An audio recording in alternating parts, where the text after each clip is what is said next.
Good evening, all of you.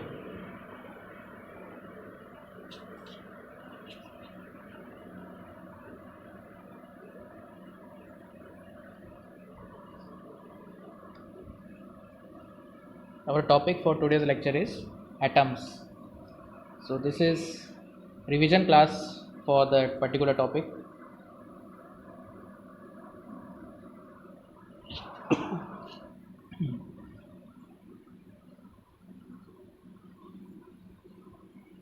So, the important topic in this chapter is Bohr model of atom.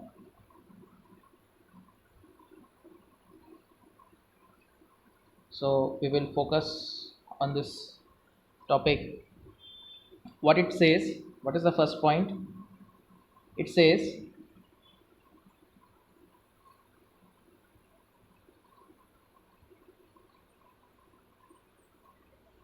good evening, all of you. It says atom consists of positively charged nucleus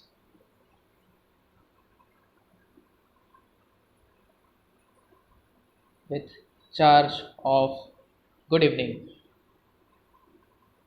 plus Ze, where Z is number of protons. This is also known as atomic number. And plus E is the charge on proton.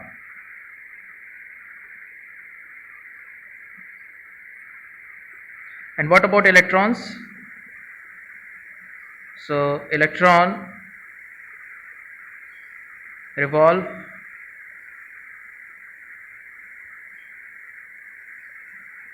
around nucleus in a circular orbit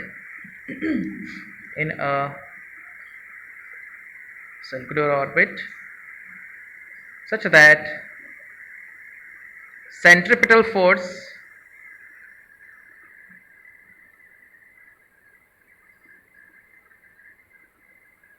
is provided by electrostatic attraction from nucleus is provided by electrostatic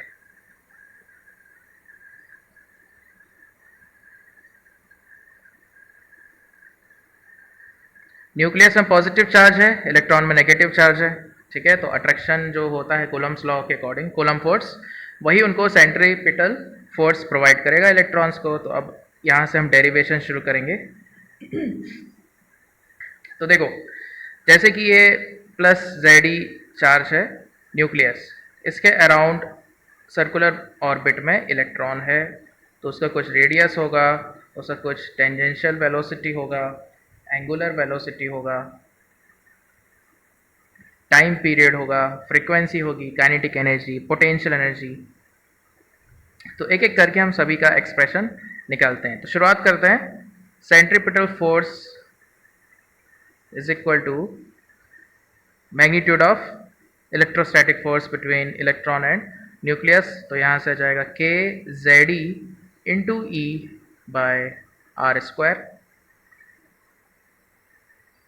So mv square is equal to k Ze square by r. ठीक है. Yes Siddhesh बोलो. हाँ, वो dual nature में जाएगा. ठीक है, atoms के बाद डुअल नेचर पढ़ेंगे, फोटो इलेक्ट्रिक इफेक्ट, उसमें डेफिनेटली मैं पूरे ग्राफ्स डिस्कस कर लूँगा. So mv square is equal to K Ze square upon r, और यहाँ से mv square R is equal to K Ze square. ये एक रिलेशन आ गई, इसको हम फर्स्ट इक्वेशन कह देते हैं. ठीक है. अब एक थर्ड पॉइंट आता है जो बोहर ने कहा है, वो है कि एंगुलर मोमेंटम क्वांटाइज्ड होता है. एंगुलर मोमेंटम इज क्वांटाइज्ड, यानी कि उनकी वैल्यूज जो है ना, एक फिक्स्ड नंबर के इंटीग्रल मल्टीपल होती है. That means L is equal to एक fixed value times integer, so वो फिक्स वैल्यू क्या होती है, h अपॉन 2 पाई, और यहाँ पर n की वैल्यू होती है, फर्स्ट ऑर्बिट है तो 1, सेकंड ऑर्बिट है तो 2, थर्ड ऑर्बिट 3, ऐसे करते करते इनफाइनाइट ऑर्बिट तक हम जा सकते हैं। और वैसे एंगुलर मोमेंटम का फॉर्मूला होता है M V R, R is the radius of orbit, V is the speed. तो यहाँ पर जो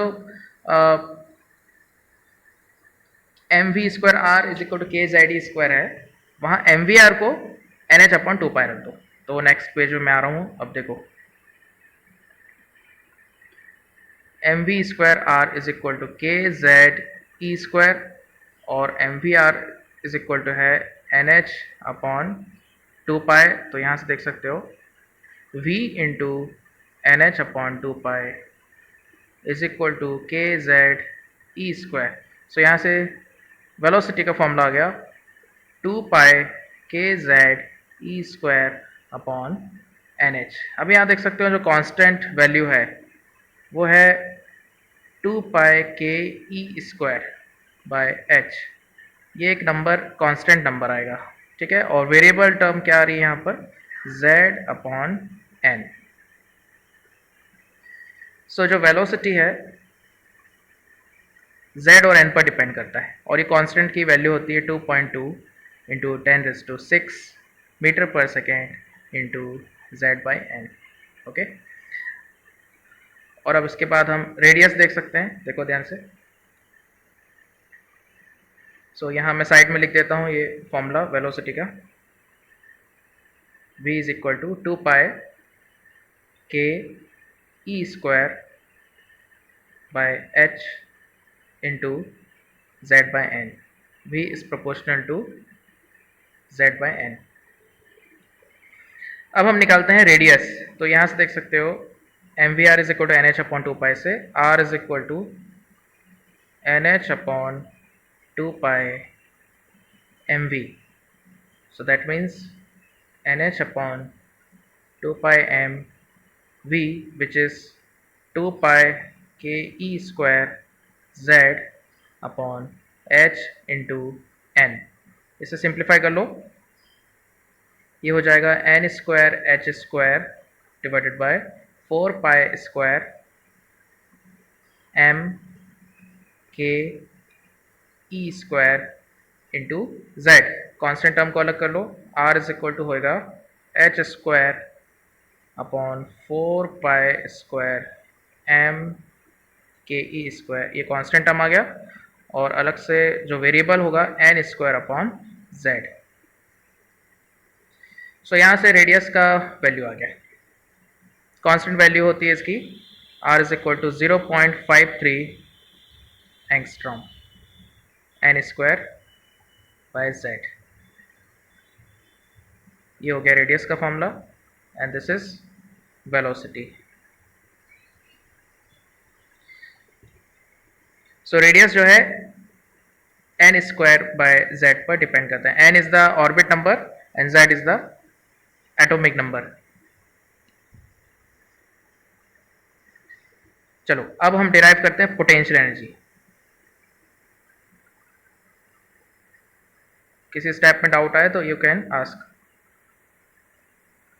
हाँ वेरी गुड, 0.529 एंगस्ट्रॉम, हाँ ठीक है, मैंने शॉर्ट में 0.53 ले लिया, ठीक है।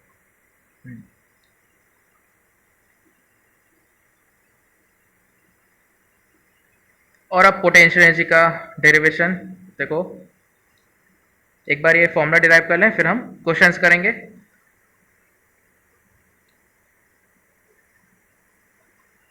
इसमें ग्रेविटी वाली नहीं लेंगे, इलेक्ट्रिक पोटेंशियल एनर्जी लेंगे, ठीक है। Electric potential energy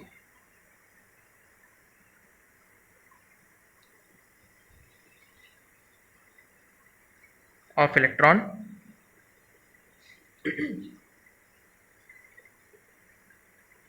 nucleus system, ठीक है। तो यहाँ से देख सकते हो पोटेंशियल एनर्जी का फॉर्मूला, इसको मैं शॉर्ट में PE लिख देता हूँ। तो ये हो जाएगा k Q1 Q2 upon R, so k into plus Z e into minus A upon R, और R का वैल्यू मैं यहाँ से उठा लेता हूँ सो पोटेंशियल एनर्जी जाएगा minus k Z square by R which is h square N square divided by 4 pi square M k e square Z. So ये बन जाएगा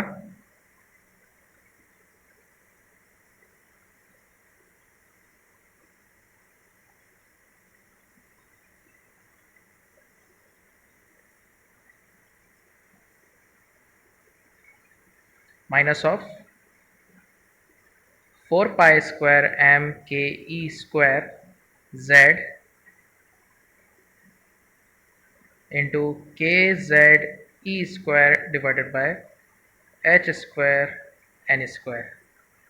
इसे हम लिख सकते हैं माइनस 4 पाई स्क्वायर, कांस्टेंट मैं पहले लिख देता हूँ, minus 4 pi square M K square E raise to 4 Z square divided by H square और ये एन स्क्वायर बाहर आ गया। ये आ गई पोटेंशियल एनर्जी। और अब काइनेटिक एनर्जी निकाल देते हैं। काइनेटिक एनर्जी होता है हाफ एम वी स्क्वायर, तो इसका वैल्यू हो जाएगा, यहाँ मैं शॉर्ट में रेडियस लिख देता हूँ यहाँ पर, h upon 4 pi square M k e square N square upon Z.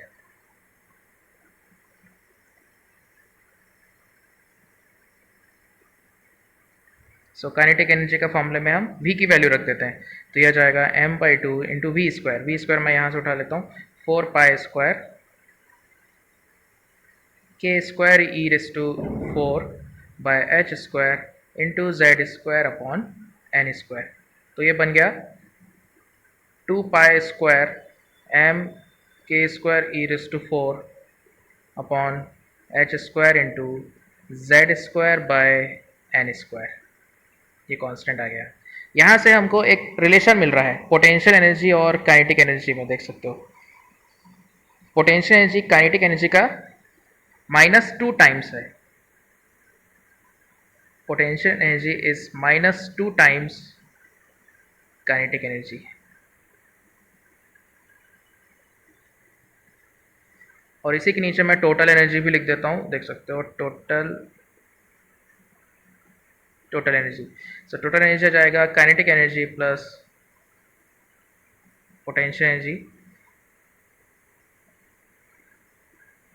ये होएगा kinetic energy -2 times of kinetic energy, और ये हो जाएगा minus of kinetic energy. Okay, तो यहाँ से एक दो तीनों में एक रिलेशन आ जाएगा। देखो ये याद करने वाली चीज़ है।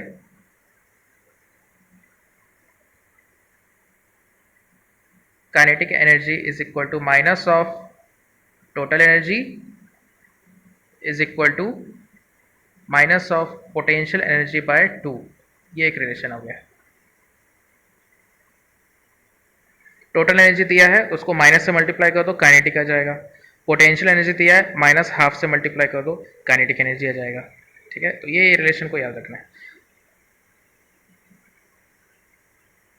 अब मैं फॉर्मूला लिखता हूँ टोटल एनर्जी का, जो न्यूमेरिकल्स में हमको यूज़ करना पड़ता है, और फिर मैं कुछ न्यूमेरिकल्स लूँगा। देखो फिर सीरीज के फॉर्मूले होते हैं, और अल्फ़ा पार्टिकल का जो गोल्ड फॉल एक्सपेरिमेंट है उसमें क्लोजेस्ट अप्रोच का जो फॉर्मूला होता है वो।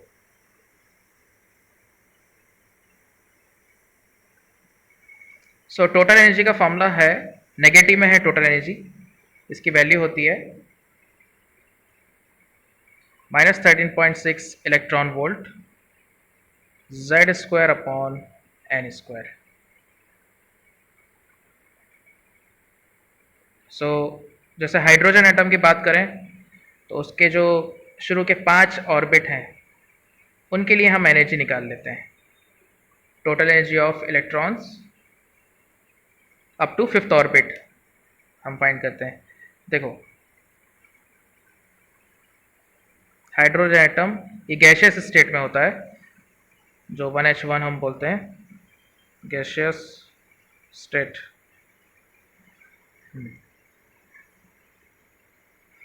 सो n इज इक्वल टू 1 की अगर बात करें, n is equal to 1, z तो 1 है, सो एनर्जी होगी, अब मैं एनर्जी को E से लिख देता हूँ, टोटल एनर्जी को, तो ये हो जाता है -13.6 electron volt. n is equal to 2 की बात करें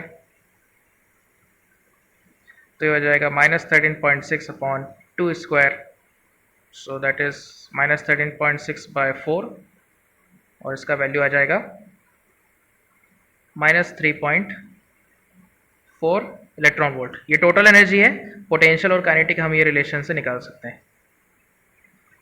n is equal to 3, so E3 आ जाएगा -13.6/3 स्क्वायर -13.6 अपॉन 9, इसको सॉल्व कर लो, ये आएगा -1.51 इलेक्ट्रॉन वोल्ट।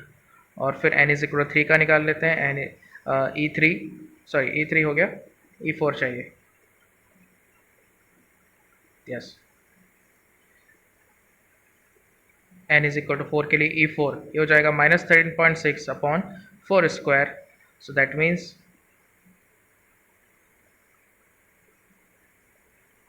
ये 3.4 को 4 से और डिवाइड कर दो तो हो जाएगा -0.85 इलेक्ट्रॉन वोल्ट। क्लियर?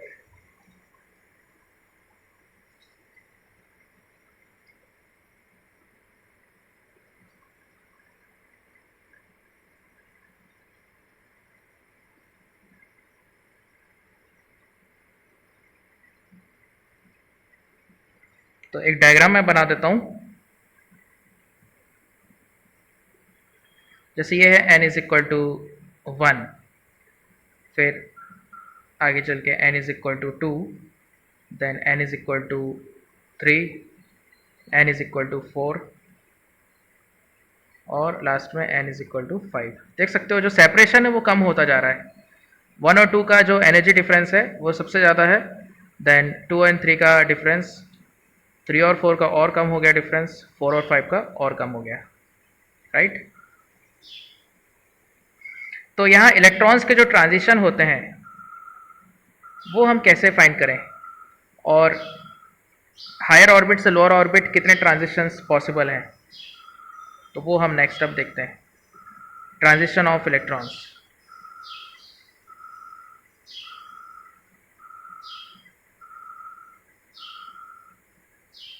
तो ये वैल्यूज़ को मैं साइड में लिख देता हूँ ताकि, और ये हो सके तो याद हो जाना चाहिए, न्यूमेरिकल्स में फास्ट सॉल्व करने के लिए काम में आएगा। E1 है -13.6 इलेक्ट्रॉन वोल्ट, E2 है -3.4, E3 -1.51, E4 -0.85। अच्छा, E5 भी और निकालना है, ओके, E5 आ जाएगा -13.6/25, ये होएगा -2.72/5, that means -0.544 electron volt, so that is E5 is -0.544 electron volt. तो ये एनर्जीज पता होना चाहिए। अब मैं एक छोटा सा डायग्राम बना देता हूँ यहाँ पर जो ट्रांजिशन को शो कर सकता है।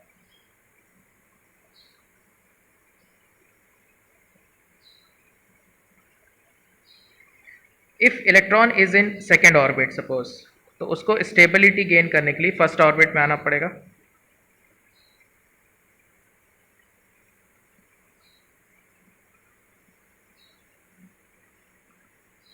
तो ट्रांजिशन 2 to 1 हो गया।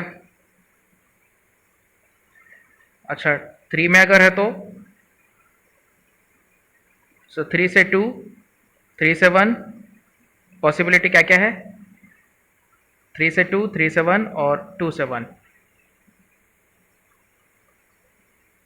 तो यहाँ से मैं देख सकता हूँ 1 ट्रांजिशन पॉसिबल, n = 3 में होता तो 3 ट्रांजिशंस पॉसिबल, अच्छा, n इज इक्वल टू 4 में है तो कितने ट्रांजिशंस पॉसिबल होंगे? 4 से 1, 4 से 2, 4 से 3, 3 हो गए। और 3 से 3 में होता तो 3 वहाँ से, तो 3 और 3 6 आ जाते हैं। 1 2 3, सो टोटल 6 ट्रांजिशंस।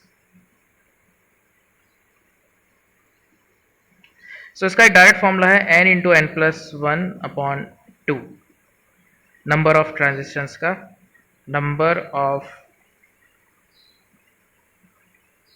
ट्रांजिशंस। ठीक है, अब यहाँ 3 पुट करो जरा।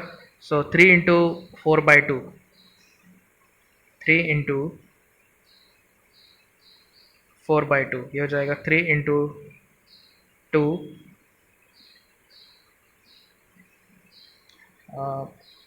4,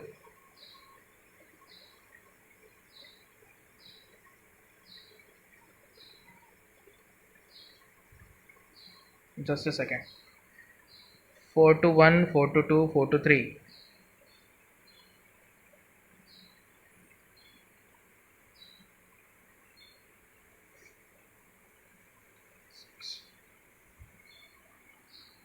n इज इक्वल टू क्या लेना है? गलत लिया क्या? 4 लेना है। Okay okay, 4 into 3।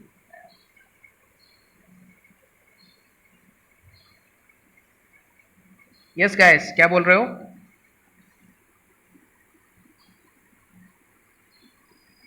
हाँ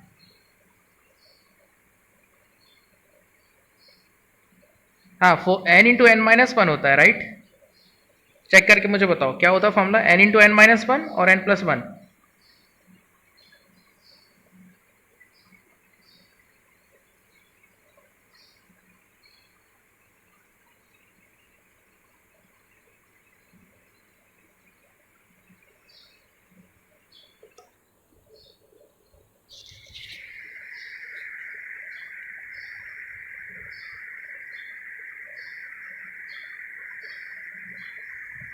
हाँ, n into N minus one, n into N minus one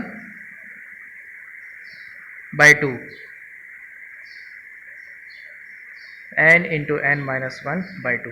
ठीक है, 2 की वैल्यू रखें तो ये 1 आ जाएगा।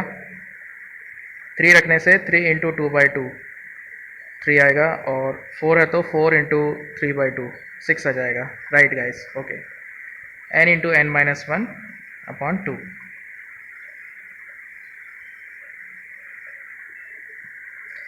ओके, अभी देखो ये जो एनर्जी ट्रांजिशन होता है उसमें जो एनर्जी डिफरेंस आता है वहाँ से एक वेवलेंथ आती है।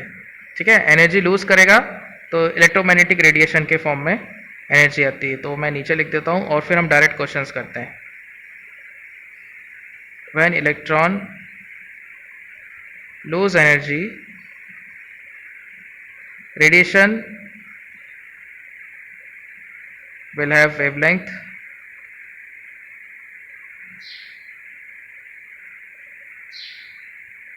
lambda। ठीक है, सो वो फॉर्म फाइंड करने का क्या तरीका होता है, एक फॉर्मूला उसका भी लिख लेते हैं। वेवलेंथ और एनर्जी का जो फॉर्मूला होता है, E is equal to H C by lambda, delta E is equal to H C by lambda. और यहाँ से एक डायरेक्ट फॉर्मूला है, E is equal to 12400 by lambda in angstrom. और एनर्जी किस में होना चाहिए? इलेक्ट्रॉन वोल्ट में। So lambda in angstrom is equal to 12400 by energy in electron volt. ठीक है, तो ये फॉर्मूला याद होना चाहिए। अब मैं एक एक करके न्यूमेरिकल्स ले रहा हूँ गाइस, ओके। उसके मुझे सॉल्व करके आंसर बताते चलो।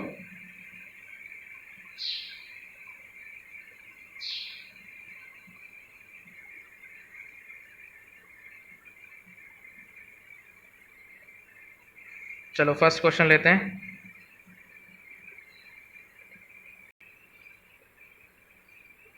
क्वेश्चन 9 और क्वेश्चन 10 करो।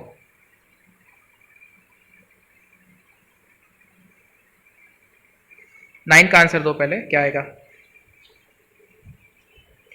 Ratio of the speed of electron in first Bohr orbit of hydrogen and the speed of light is equal to.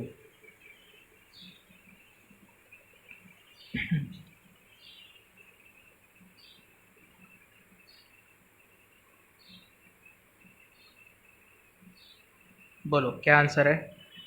वो स्पीड का क्या फॉर्मूला है, हमने डिराइव किया था अभी?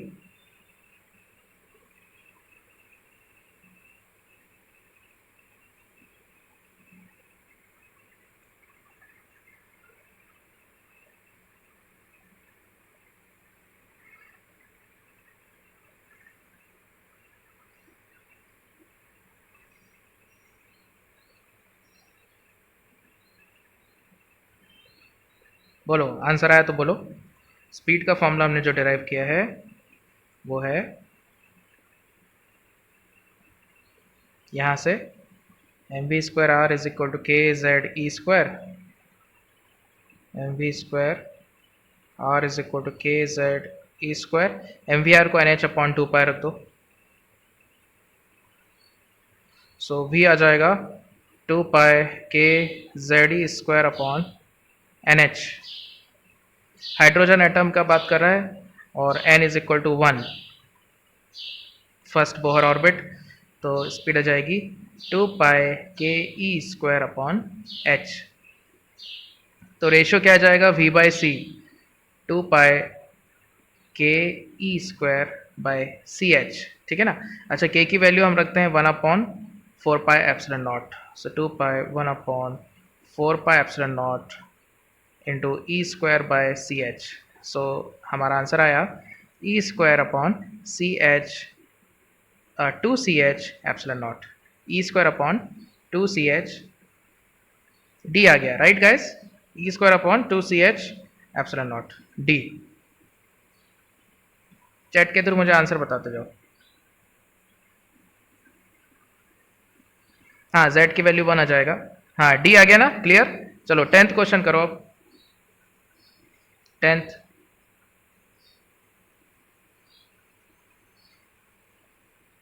Question number 10।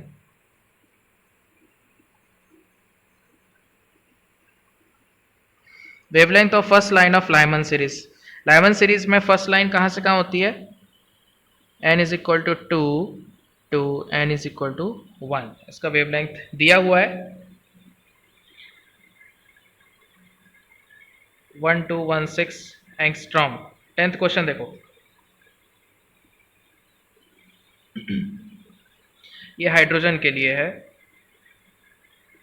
अब हमसे वेवलेंथ पूछा है sodium. Wavelength of first line of Lyman series for 10 times ionized sodium atom.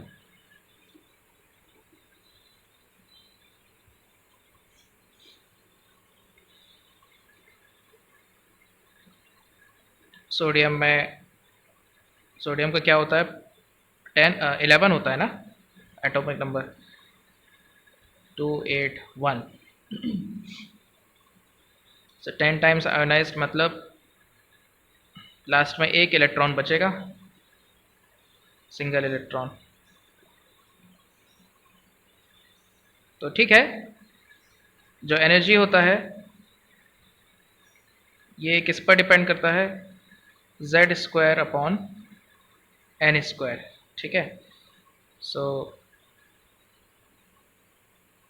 बोलो कोई आंसर आया? Any answer for question number 10?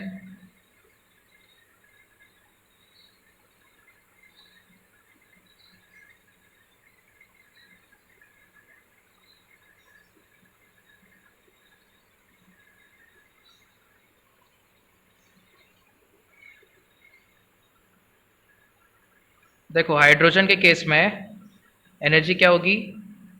Okay, अच्छा ऑप्शन दिख नहीं रहा पूरा, ओके चलो मैं ऑप्शन दिखा देता हूँ। ओके देख दो, just a second.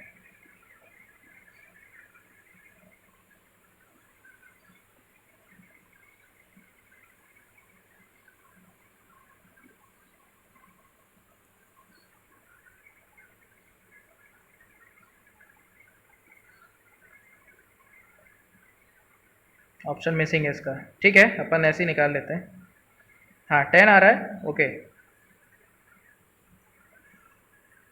So E H हो जाएगा some constant into 1/1² minus 1/2² into 10 point something, अच्छा okay, into one Z square है तो 1², ठीक है ना। सोडियम के लिए मैं लिख देता हूँ E N A is equal to some constant into 1/1² minus 1/2² into sodium का होता है 11², ठीक है ना। So E H by E N A is equal to 1/121, right.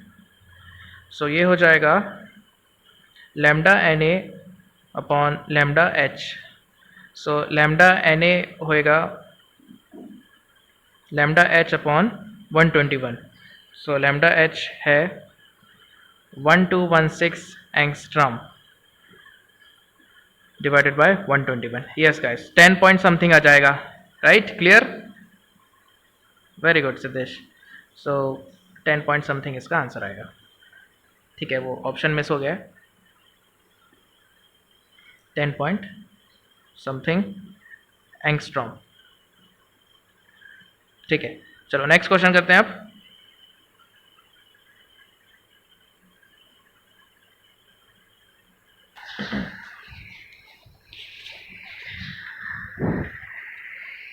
Five energy levels of an atom,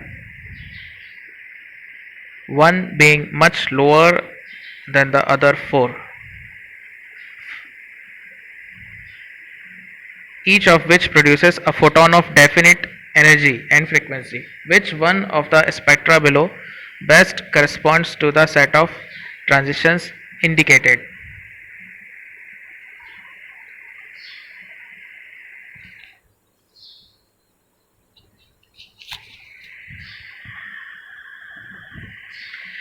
energy और फ्रीक्वेंसी में तो direct relation होता है, energy is directly proportional to frequency. So इन ट्रांजिशन का नंबर दे देते हैं पहले।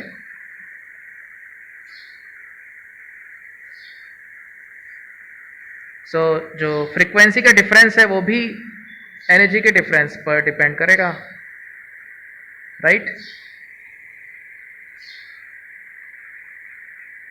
सो जैसे कि पहला ट्रांजिशन हम देखें,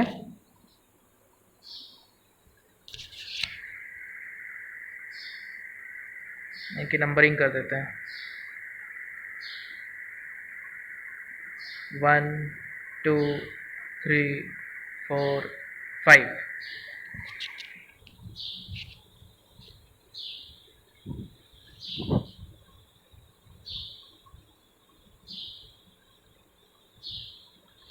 सो देख सकते हो सबसे कम डिफरेंस कौन से दो फ्रीक्वेंसीज का है, 1 और 2 का होगा, right. Minimum difference is between 1 and 2, right. देखो ये फ्रीक्वेंसी की बात हो रही है।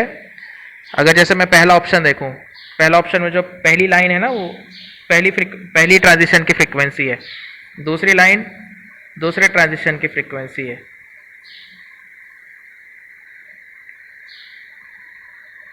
अच्छा फ्रीक्वेंसी इंक्रीज हो रहा है राइट की तरफ, ओके। तो हम ये ले लेते हैं, पहले ट्रांजिशन की सबसे ज़्यादा होनी चाहिए ना, ओके। तो ये 1 होगा, ये 2 होगा, ये 3 और बाकी फिर ये 4 5 होने चाहिए, 4 5 ये फ्रीक्वेंसी है, राइट। सो देखो जरा पहला ट्रांजिशन और दूसरा ट्रांजिशन का जो एनर्जी डिफरेंस है सबसे लोएस्ट है। सो मिनिमम डिफरेंस 1 और 2 का आना चाहिए, और फिर उसके बाद जो डिफरेंस है वो है 2 और 3 के बीच।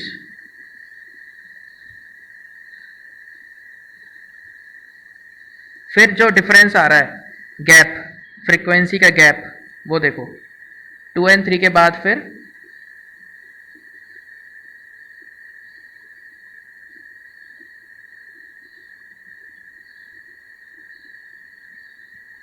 4 और 5 का है।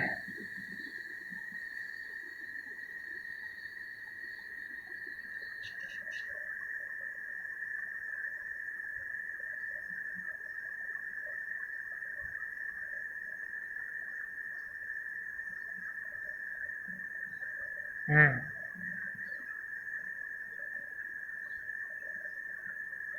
देखो, ग्राफ में क्या है, फ्रीक्वेंसीज मेंशन्ड है, और ऊपर जो डायग्राम दिया है वो एनर्जी का ट्रांजिशंस मेंशन किया हुआ है।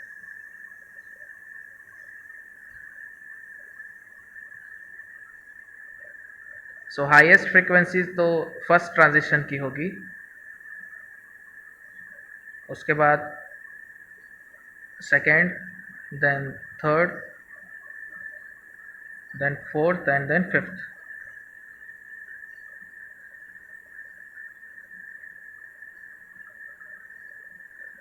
थर्ड और फोर्थ क्लोज हैं थोड़ा, third and fourth.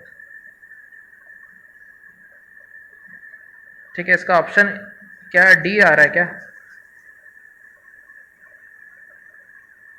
Fourth, fifth.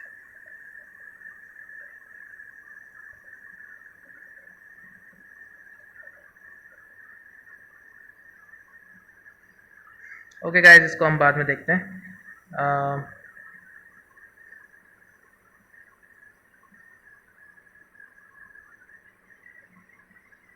इसका ऑप्शन ए भी हो सकता है। चलो ए और डी में देखेंगे फिर, सोचना है इसको। चलो अभी मैं नेक्स्ट क्वेश्चन ले रहा हूँ।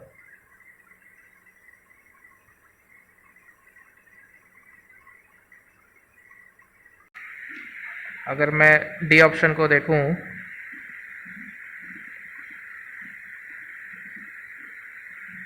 तो 3, 4 और 4, 5 का डिफरेंस सेम होगा क्या, क्या लगता है?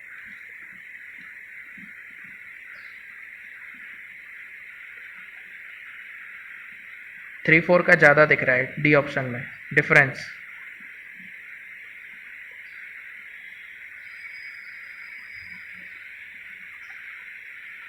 सॉरी, ये गलत लिखा गया, ये 1, 2, 3, 4, 5 यहाँ से होगा। 1, 2, 3, 4, 5, 3, 4, 4, 5।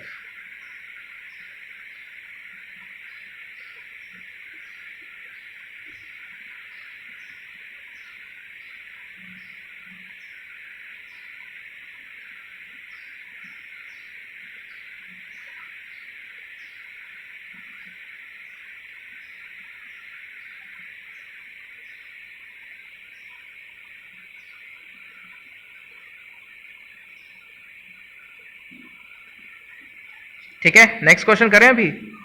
देखो, चलो 4 और 5 का आंसर दो।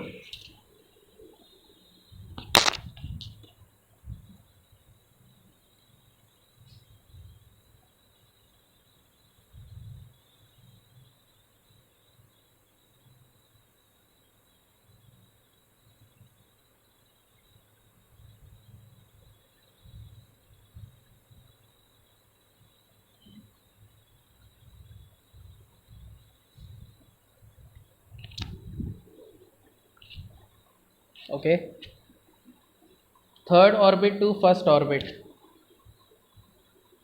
का लैम्डा है, सो फोर्थ टू सेकेंड का क्या होगा?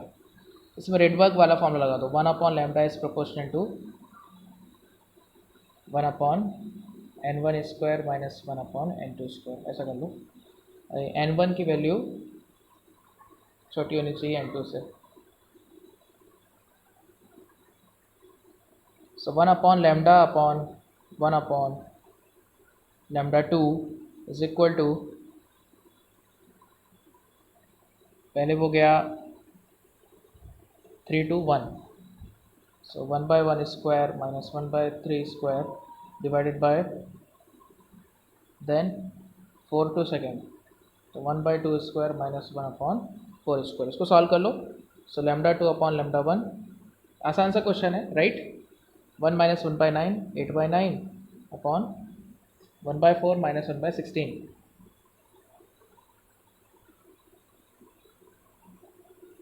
8/9 अपॉन 3/16, 8 into 16/27, 128/27, सो लैम्डा टू आ जाएगा 128/27 इंटू लैम्डा।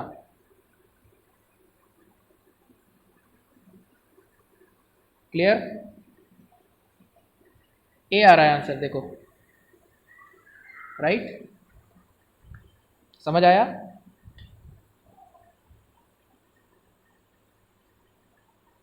फिफ्थ करो अब। फिफ्थ, हाँ, ओके, फिफ्थ देखो।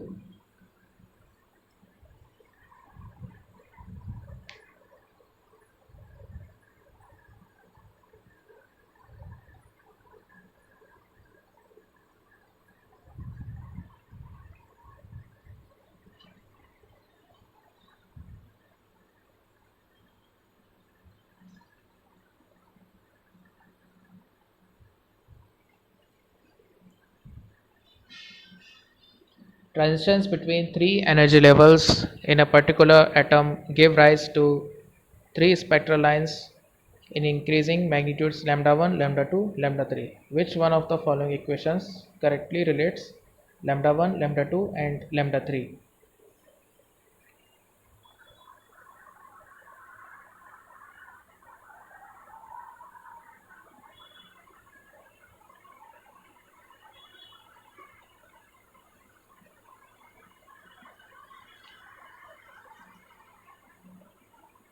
हाँ, हो जाएगा उससे, ठीक है।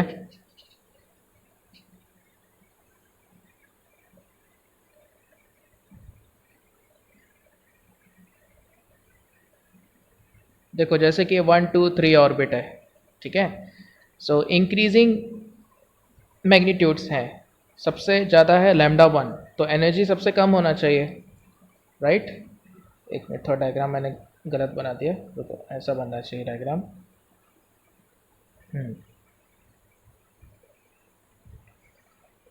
Lambda 1 is greater than lambda 2, sorry, lambda 3 बड़ा होना चाहिए ना।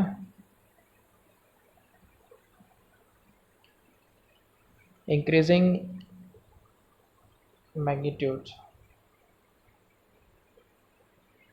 so lambda 3 is greater than lambda 2 is greater than lambda 1, so that means E3 is less than E2 is less than E1। तो सबसे ज़्यादा हायर ऑर्बिट को ये 1 कह रहा है, ऐसा होना चाहिए। ये हायर ऑर्बिट को 1 और लोएस्ट ऑर्बिट को 3 कह रहा है। चलो E1 लिख देता हूँ, E1 E2 E3।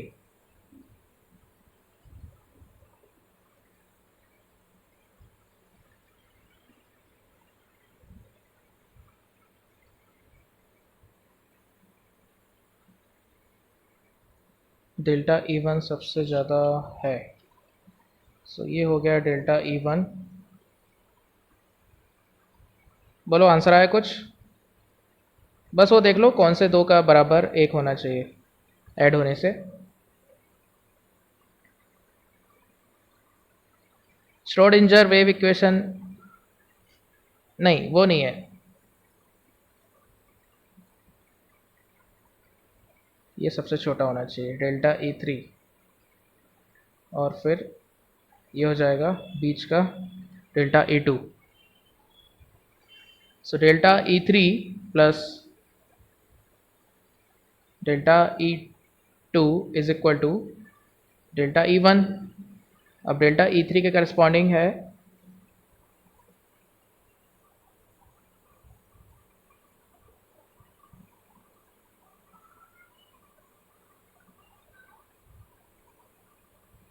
ऐसा कुछ आएगा, देखो 1/λ3 प्लस 1/λ2 इज इक्वल टू 1/λ1। सी आना चाहिए, राइट?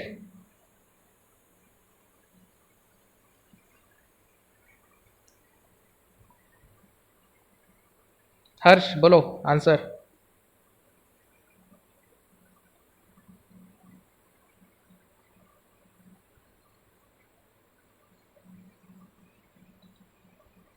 सी आएगा क्या, चेक कर लो एक बार। सी आ रहा है, देखो मेरा, चेक करो आंसर। तो आज यहीं तक रखते हैं गाइस, 5th क्वेश्चन, ठीक है ना। 5-6 क्वेश्चन किए आज हमने, कल कंटिन्यू करेंगे यहीं से, और भी मैं ऐसे क्वेश्चन करा दूंगा एटम्स के। और फिर हम डुअल नेचर शुरू करेंगे, उसमें जो इंटेंसिटी फ्रिक्वेंसी का ग्राफ्स आते हैं वो करेंगे।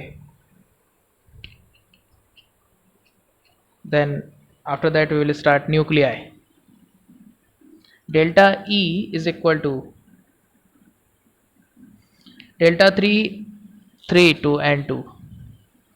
हाँ, 2 to 1, okay, 3 to 1।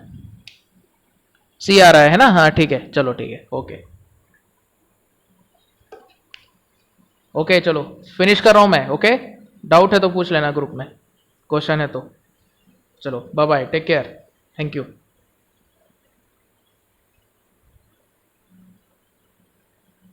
Thank you.